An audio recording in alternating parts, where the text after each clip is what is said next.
Welcome, children. We're so happy to have you here today. Get ready for a wonderful story full of faith and courage. Today's story is about a special boy named Samuel, a boy who was called by God. Let's begin. In a land of rolling hills and quiet valleys, Israel was waiting. It was a time when the people were led by judges, chosen men and women of faith, who directed the people in the ways of God. But Israel's heart had grown cold, and they had forgotten what it meant to follow God's law with all their hearts. In this land lived a woman named Hannah, who was married to a man named Elkanah. Their lives were full of blessings, except for one deep longing. Hannah was childless. Hannah's heart was filled with sorrow because she could not have children. In those days, having children was seen as a great blessing, and many women prayed earnestly to the Lord for the joy of motherhood. But Hannah's prayers seemed to go unanswered. Hannah, why do you weep? Don't I mean more to you than 10 sons? No, my love, it's not about you. It's about the child that I long for. I want to raise a son who will love God, a child who will serve him. Each year, Elkanah and his family made a pilgrimage to Shiloh, where the tabernacle stood. It was a place where the Israelites worshipped God, offering sacrifices and prayers. This year, Hannah had something special to ask of the Lord. Hannah knew she could not bear this pain much longer. So, she went to the tabernacle, seeking the Lord with all her heart. Lord Almighty, if you will only look upon your servant's sorrow and remember me, and give me a son, I will give him to you for all the days of his life. No razor will ever touch his head. Hannah's prayer was not just words. It was a vow, a promise to give her son to the service of the Lord, should he grant her the child she so desperately desired. God heard Hannah's prayer. And in time, she gave birth to a son. She named him Samuel, which means, God has heard. Hannah, our prayer has been answered. Samuel is here. Yes, Elkanah, our son. God has given us this gift, and I will honor my promise to him. For several years, Hannah cared for her son, cherishing every moment. But she did not forget her vow to the Lord. When Samuel was old enough, she knew it was time to take him to the tabernacle and fulfill her promise. The time had come for Samuel to fulfill the promise Hannah had made. With heavy hearts, she prepared to take her son to Shiloh, to leave him there in the care of Eli, the priest. My son, I've prayed for you, and now I give you back to the Lord. You are his servant, and he will guide you all your days.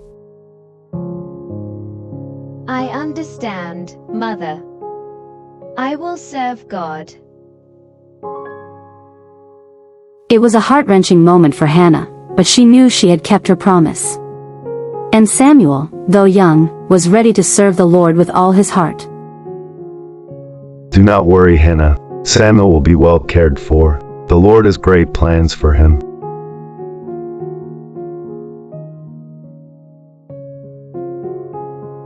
In the house of God, Samuel grew. Though he was still a boy, he served faithfully. Eli, the priest, mentored him, teaching him the ways of God. Samuel always listened to the voice of God. In his presence, we find wisdom, guidance, and peace. Samuel's heart was pure, and he sought to follow God with everything inside him. He had not yet realized the full extent of the role God had planned for him.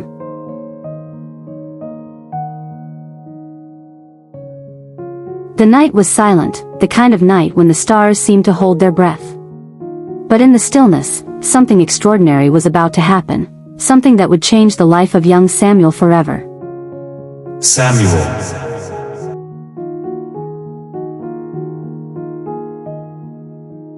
What was that? Did I hear something?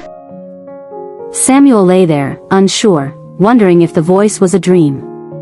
Yet deep inside, he felt something stirring.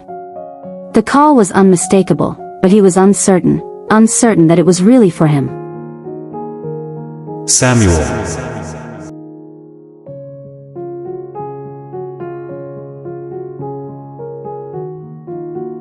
Here I am. You called me. I did not call you, Samuel. Go back to bed. This wasn't just a dream or a passing thought, it was a divine summons. But Samuel didn't yet understand that God himself was calling him. Samuel.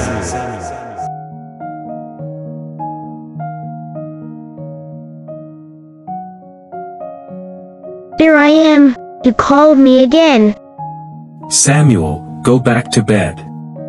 If you hear the voice again, say, "Speak, Lord, for your servant is listening." God was calling Samuel, but Samuel did not yet know the full meaning of that call. Would he listen? Would he be ready for what lay ahead? Samuel lay still, waiting for the voice that would change everything. And then, it came again, clear, strong, and unmistakable. Samuel. Samuel. Speak, Lord, for your servant is listening. See, I am about to do something in Israel that will make the ears of everyone who hears of it tingle. At that time, I will carry out against Eli everything I spoke against his family, from beginning to end.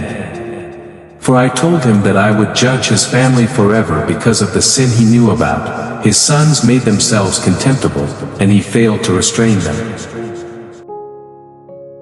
Therefore I swore to the house of Eli, the guilt of Eli's house will never be atoned for by sacrifice or offering. The message was grave.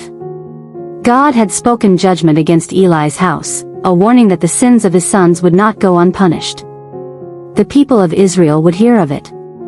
And Samuel, a boy who had yet to understand the full weight of prophecy, was the one chosen to deliver this message.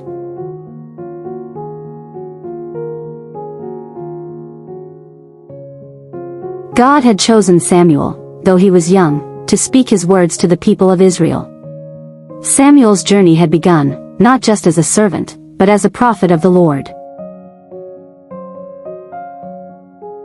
The morning light brought no peace to Samuel's heart.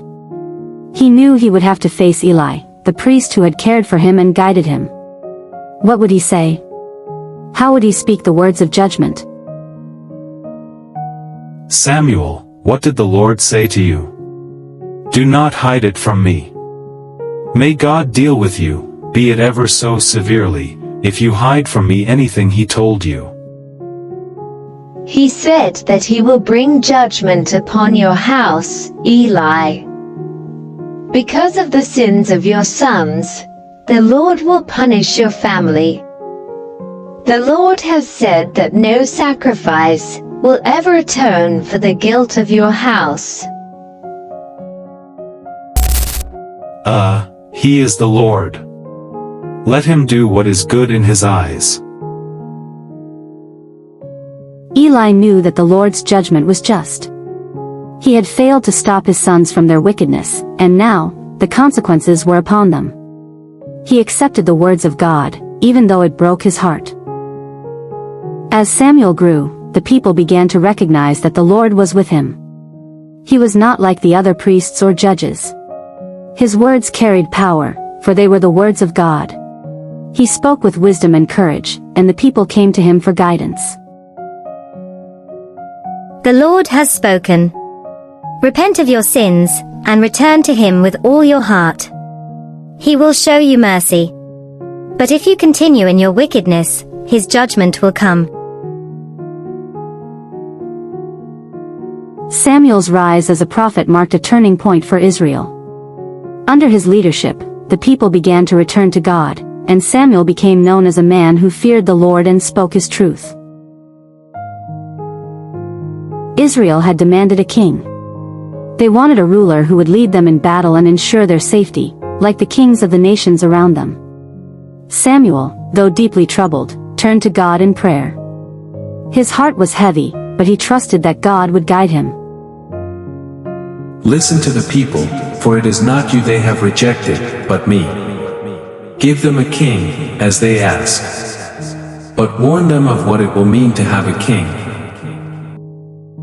And so, despite his concerns, Samuel obeyed God. He knew that the people's request was not ideal, but God's will was clear. It was time to choose a king for Israel.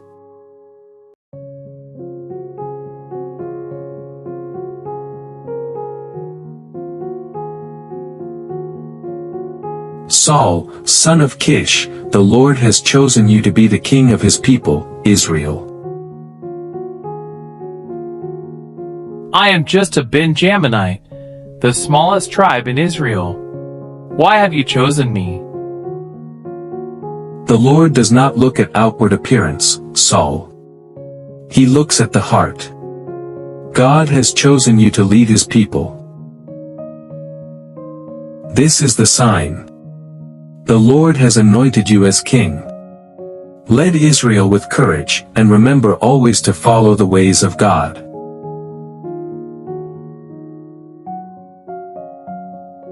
Saul was anointed, but Samuel knew the journey ahead would not be easy. The people's expectations were high, and Saul's faithfulness to God would determine his success as king.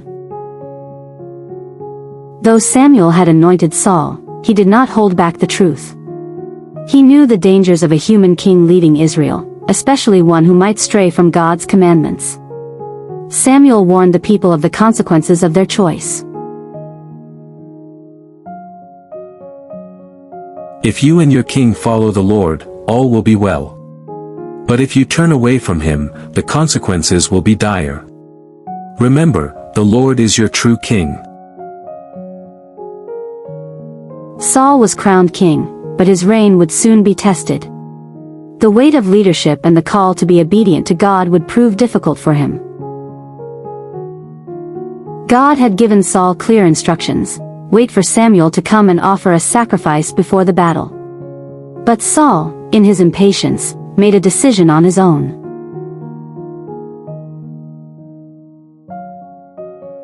Saul's impatience cost him dearly. He disobeyed God's command, taking matters into his own hands. And when Samuel arrived, he was not pleased. Saul, you have done a foolish thing. You have not kept the command of the Lord your God. The kingdom would have been established forever, but now, your reign will not endure. The Lord has sought a man after his own heart to be king. I saw the people scattering, and I could not wait. I was afraid the Philistines would attack us. Saul, obedience is better than sacrifice. You have rejected the word of the Lord, and he has rejected you as king. The kingdom was slipping away from Saul, and his disobedience set in motion a series of events that would ultimately lead to the rise of a new king. God had rejected Saul, but he had already chosen a new king, a man after his own heart. Samuel journeyed to Bethlehem, where he met Jesse and his sons. Are these all your sons? God has not chosen any of them.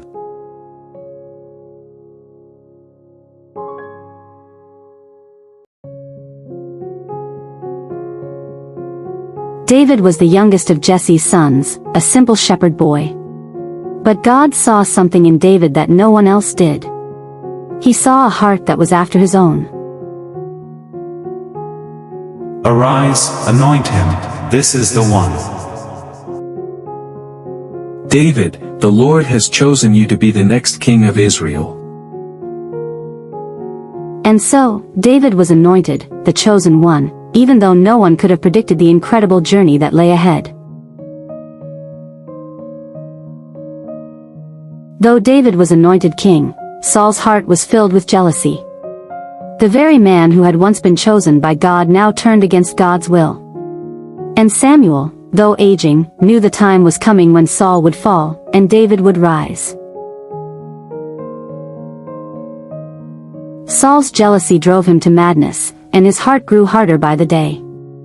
David, though innocent, became the target of Saul's wrath. David, be strong and courageous.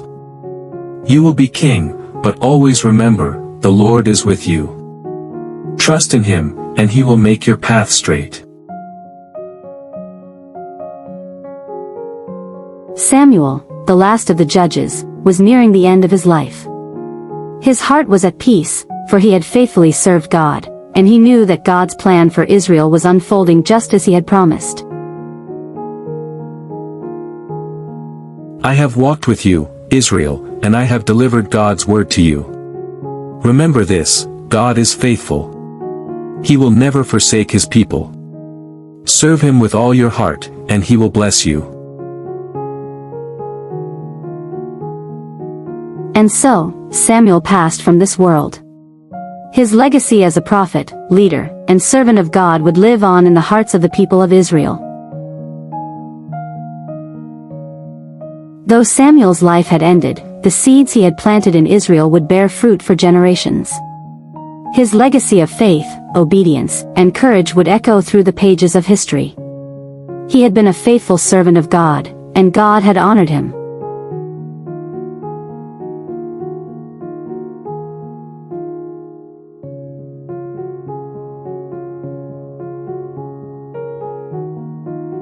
Samuel's life was marked by his unwavering obedience to God. From a young age, he had learned to listen, trust, and follow God's voice, even when it was difficult. The first lesson we learn from Samuel is the importance of obedience. When God called Samuel, he didn't hesitate. He responded with a heart willing to listen and follow. Obedience to God is not just a rule to follow, it's a relationship.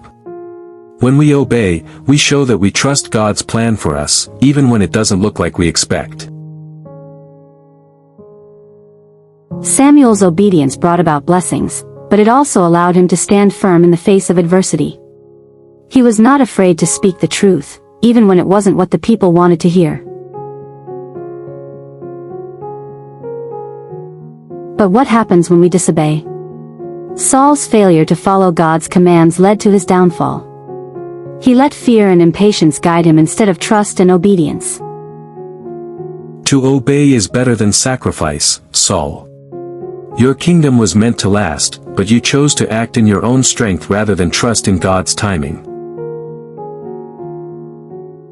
The lesson is clear: obedience to God is more than just doing what is asked. It's about trusting his wisdom, his timing, and his purpose for our lives.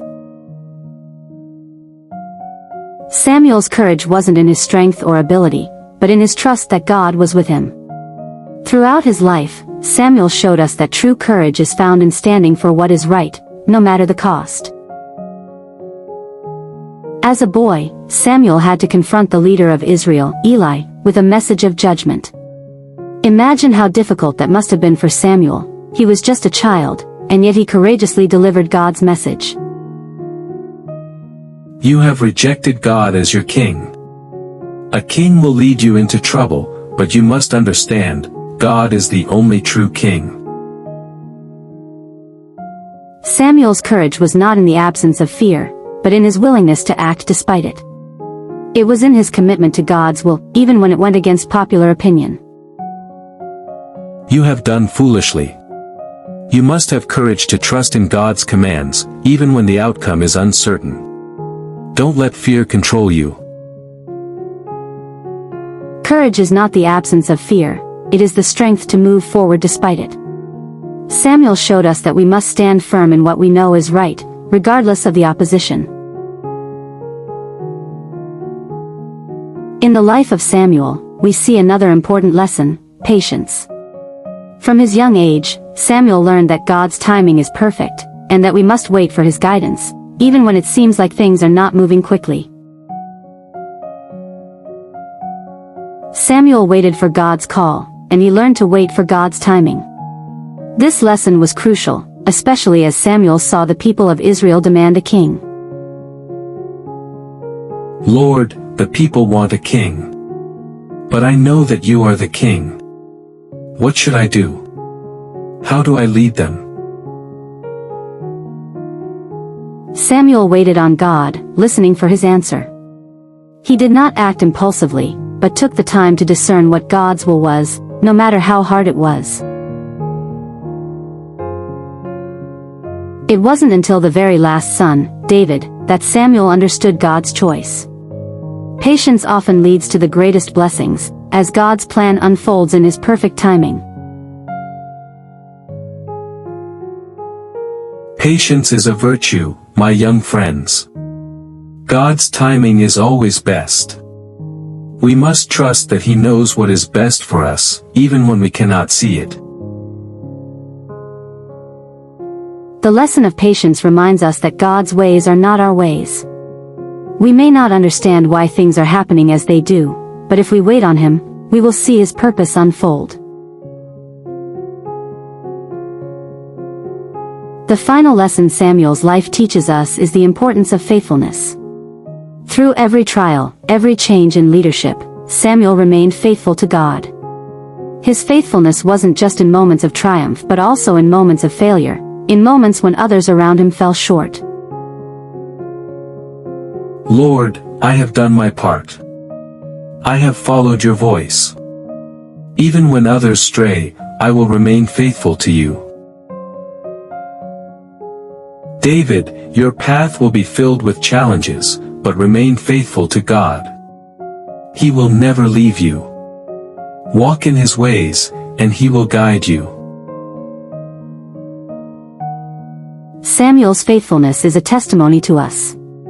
When the people demanded a king, when Saul turned away from God, when others doubted God's plan, Samuel stayed true.